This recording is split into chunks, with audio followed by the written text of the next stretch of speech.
goberera ku Fund Privilege ko muri abagoberera nga musinzira mu ggwanga Uganda nyongera okubeera nga tembabuuzaako mubale nnyo badala okubeera nga temugoberera Africa yonna okutwaliza ewamu abaana ba house managers abalabira awo Saudi Arabia, Qatar, Dubai, UAE yonna ate namwe nyongera okubeera nga tembabuuzaako abalabira mu America, North America, South America, Canada wali wonna abalabira awo wonna Germany, European yonna okutwaliza ewamu nyongera okubeera nga tembanirizako nate Fund Privilege gemanya wano nombeerawo n'amawulire nga bwegatambula mu ggwanga Uganda ne bwera ggwanga yonna era nga bwe kasitofuna notification yawe ngomanya nti obudde bwe bwomba nyingiddewo ate n'ekipya likinga video yenkola yaffe ye culture yaffe wano olwobeera nga olabika video n'okasiima twola obudde obeere nga te olayikinga tekirina kikujjawo okubeera nga te olayikinga ate sharingirako n'abalala basobola okubeera nga te nabo bafuna information eno ebeera n'omutima omulungi era nga bwe nabategeeza munaayi nze buli wamu ninawo kamera zange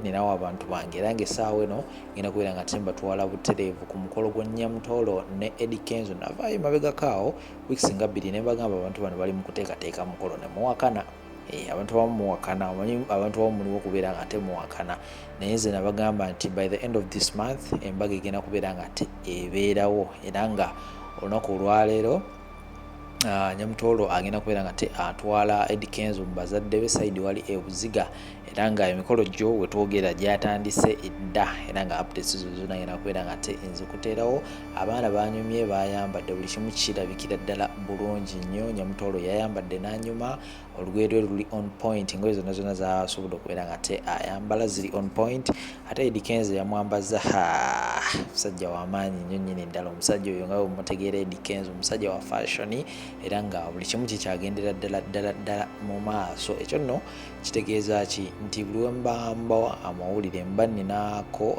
omutwe n'amagulu nga gira ddala mu soosi oba nga gira ddala eri ewasemba so mwongera okubeera nga mwekuumirawo nate nabategeezezza ng'ennaku z'omwezi 16 November Mr. Lee agenda kubeera nga ayanjula oba ayanjulwa Diana Nabatanzi wali mu maka g'abazadde aba Diana Nabatanzi era nze invitation yange nagifunye dda tasobodde kubeera nga obiraba anakuteeddewo akatambi awo emabegako era nga agenda mu video zange ogenda kubeera nga okalaba olunaku olwaleero nabategeezeza nti Rema Namakula ne Dr. Hamza nabo enteekateeka y'embaga yaabwe egenda kubeera nga ebeerawo era nga meeting zatandika dda okutuula okuba nti ekyenjawulo size zino meeting eziri regular size zino eza bulijjo zituulwamu bagagga bali abanene abasembayo era nga nabategeeza nti mu mikolo gyonna gye yenkubamu ttooki oba gye neetegereza omukolo gwa Rema Namakula guno omwaka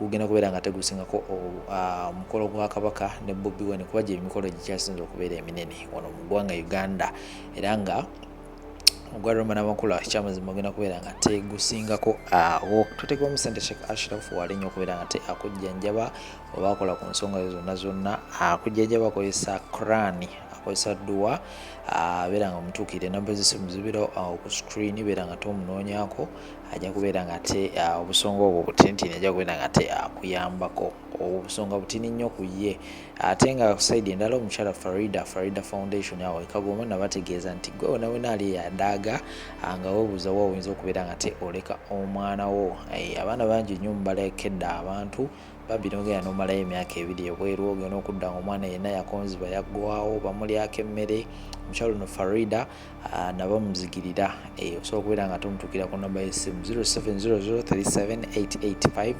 ajja kubeera nga obusonga okwasaganya mulekera abaana bo ojja kubeera nga wokomerawo ojja kubeera nga osiima busiimi ate nga woyagalira okubeera nga tolaba ku mwana wo ojja kubeera nga okuba video call oba ajja kubeera nga mukuweereza anytime wandyagadde okubeera nga omufunira so kambaze wali ewa Eddie Kenzo era nga buli kimu kikyagendera ddala maaso ngenda kubeera nga mbaterawo updates zonna naye nga munzikirize for now soka embeere nga mbaterawo amawulire gano agatalinda ng'akagwawo era nga waliwo olutalo olugenda mu maaso luli wakati wa Mama Fina omu ne muwala we ojja kwebuuza Mama Fina ate kakati ate yatandise okubeera nga alwana ne muwala we Mama Fina alina omwami gye yafumbirwako Meja Kigundu era nga ebyamutukako mwabimanya Meja Kigundu yakubwa amasasi n'afa era nga muwala wa Meja Kigundu yisaawa eno ali mu bbato ne Mama Fiina alina byasobola okubeera nga te ayogera era nga sigenda kwongera mu kintu na kimu kyonna kyonna ngenda kubeera nga te mbikutirawo butereevu awo osobola okubeera nga te omanya biki ebigenda mu maaso sayidi eyo ntalo zirimu ebyobugagga. Omwana oyo agamba Mama Fiina alina byasobola okubeera nga te akola era nga byonna lwaki byogera ngenda kubeera nga te nkutirawo video eyo sokubeere nga te ogiraba ate nga wenkuteekerateekera album y'omukolo gwa Eddie Kenzo ne Nyamutoro temuvaawo. Nyongera okubajjukiza bannayuganda nti munsi muno teri atuukiridde, nange situukiridde era nawe totuukiridde, naye waliwo ebintu ebimu nga tosobola kubiraba n'osirika busirisi nga it is too much nga bwona nsirika bikosa balala. Nze sisobola kuvaayo wano ku midde n'empayiriza omuntu yenna, ekyo sikikolangako era sirikikola. Kyova olaba siri buloga era sibambira nsonga yonna. Buli bwe ndivaayo era oliraba nti omuntu aba akikoze nze oba aba yakinkola n'ensirika ate nendaba nga akikoze omulala. Okuvaayo protecting oli omulala n'abalala. Era bonna bawooza nvumu omuntu. Nze njagala nga bazunza ebibundi byabwe bazunza. Balete vidiyo zaye nga ndi wano nkalakata abantu nga bwe bali mu kusasula abavumi b'eggwanga lino. Nuku apo kuliko abantu bamanyikibwa abavumi bawemuzi. Naye ng'abantu Mama Fiina bali mu kuwa abantu abo ssente babawaana. Bapromotinga okuvuma n'okwemula n'okusaasaanya obuseegu. Nze avaayoko n'enjogera nti munnange stepmother wange ennono yeegatta ne Sseekakibaate ne batubba kino ne kiri. Nze mubi era nze nvuma abantu. Kyokka nga banjogerako aboogera ebintu nvuma abantu bawemuzi bakola biki. Nze n'oluganda lwange lutono nnyo sisobola kuvuma, sibimanyi sibisobola. Sookera ddala nakula njogera Luwarabu awaka. Nakula njogera Luwarabu. Wanze nakuzibwa abakyala nga basuula nga boogera Luwarabu nga tebamanyi Luzungu wadde. Singa naye sirina mpisa nga nasibuka empisa olwa famire yaffe abanakibula nti tulina mpisa twasibuka empisa nga abantu bagamba kuba bayisaawo ebyayo bamala otunyagulula. Singa ne ba stepmother baffe bano abaavu tetukolagana nabo nga tetubaagala. Twazaalibwa abakyala bana naye era siganye famire ziba n'obutakkanya bwabe but we are together as a family. Ate nga ffe abakulu bamama baffe be bali kukola ki ffe abakulu like as in ba stepmother be balina abaana abato. Oba Bannayuganda mazima ki kyemugaga. Anyway nze njoledde okugafiirako. Sirina buzibu muli balwadde okunsibasibako bisangusangu ne muyeeya ebintuntu ne mbinteekako nga bwe muzze mukola abantu bonna abalala. Ono mu Uganda bwe buvaayo n'oyogera ku mazima ku bantu abanene bwe batakusibaako gasangusangu kupangapanga bintuntu ne babikuteekako bakuwa obutwa oba ne bakutta. Kati nze byonna bisatu nagenda okuvaayo njogera amazima ku banene b'eggwanga lino nga mbimanyi. Bwe bapanze ebinundozi ne bigaana bajja kupanga kyonna kye banaapanga banteeketeekeko ebintuntu byonna. Abantu baliko bebbovu okusasula abantu bonna n'ekibinja ky'abantu. Bano abantu b'Uganda ejjala ebaluma. Buli agenda kusasula abantu apange byonna byapanze akuteeketeeka agasangusangu gonna ng'era bye babezzenga babikola. So nagenda okuyingira ekintu kino nga nkimanyi bulungi gye kitandikira gye kikomera ne consequences zaakyo.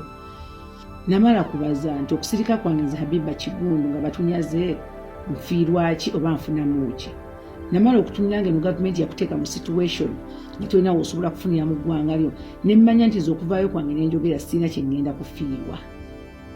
Kuba ne bwe kuba kugamba nti nfiirwa obulamu bwange era ndi waakubufiirwa ne bwe nnaasirika. Oba Bannayuganda mutegeera ddi. Bannaye nga tonatandika lutalo sooka weekennenye. Mulaba abantu ng'abasiru naye nga mmwe basiru. Nze okumanya siri musiru nga bwe mulowooza. Tolinsanga ku media kuno nga ngulina n'entale zibeera kuno ku app nga kuba ebitalotalo. Gwe njagala weeteyo example egyo nga nze Habiba Muhammad Kiguni nina olutalo lwendimu nga terina we lunkwatirako. Nga terulina we lunkwatirako. Kwoyo mama bijaketi gwe muleeta yanguza ebijaketi ebifu. Okitegeera. Olwo Mama Fiina stepmother wange entalo ziri direct mu family. Ne muganda wange yavuddeyo n'abagamba omukazi yadde amugula miliyoni emu ave yanvume. Muganda wange n'agamba wadde ndi mulwadde nfa kangume n'obulwadde bwange kuba amanyi ogamuluma n'olina mu maaso malibu eriyo nanganyeenya alina ebizibu byenga omusomo Talaha Kigundu abamanyi ku apu omusobo omunoonyaku Talaha Muhammad Kigundu. Mulwadde ali mu bwetaavu akakadde kamu. Naye Mama Fiina take advantage of the situation mu muganda wange aveeya nnyonoone amuwa akakadde. Kwegamba abantu mmwe mulowooza nti buli muntu musiru. Tumulowooza nti ndi musiru bannange. Nze nasomako nazaalibwa omusajja omujjaso omugezi omuzibu. Yalina intelligence ey'amaanyi. So I'm not stupid okuvaayo njogere ku bintu nga nkimanyi bisobola okunzisa, bisobola okumpeesa obutwa, bisobola okunsibisako agasango gonna ge baba basazeewo. Olaba bakwata baganda ne basibako nti babakutte n'eziguluneedi n'ebiki. Naye nga mwamanyi fatu kigundu omwana oyo omuto bw'atyo asobola okuba nga alina biguluneedi bye bamusibira bamutwaza ekitali awa kigundi. So bannayuganda mwegendereze. Ebintu byemubiraba si bwe bibeera.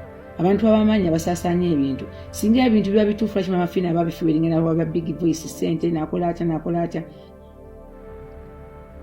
Ffe tulina amagezi ga kika kya nze we nategeera nti Mama Gadgets ali mu bintu bino kujja mu inbox yange. Era nakutte messages ze ne audio ze byonna byonna ne mbikuŋŋaanya ne mbisa ku flash ne mbisa ku laptop ne mbisa ku Google ne mbisavinga. Kuba abantu bali capable okusanga ne mukubo ne bakunyakulawo ne bakubuzaawo. So in case of anything akintuuseeko Mami Gadgets, Mama Fiina be bagenda oba behind all this. Na buli muntu gwe nali nvuddeyo nga munene alina ssente ne mwogerako mu ggwanga muno. Kubanze essaawa zino simala gabuukira abantu. Nze abantu be mmanyi abatanjagala, abanjagaliza okufa n'abanjagaliza ebibali basatu mu ggwanga lino. Mami Gadgets, Mama Fiina, n'omulala gwe mulemerako ennyo wano gwe mugamba mbu namuvuma. Nze sivumanga ku muntu yenna. Era ekitwetaano ku media twogereko abantu balina ssente tebagambwako. Njagala oveeyo gavumenti Abba Muhammad Kigundi ayita omukazi omunaku wano ku media n'amutyoboola. Kubanga bwe tubagambako eno ebbali ne bawulira. Osobola n'ogenda ku poliisi n'omulopa naawe ne bamukwata.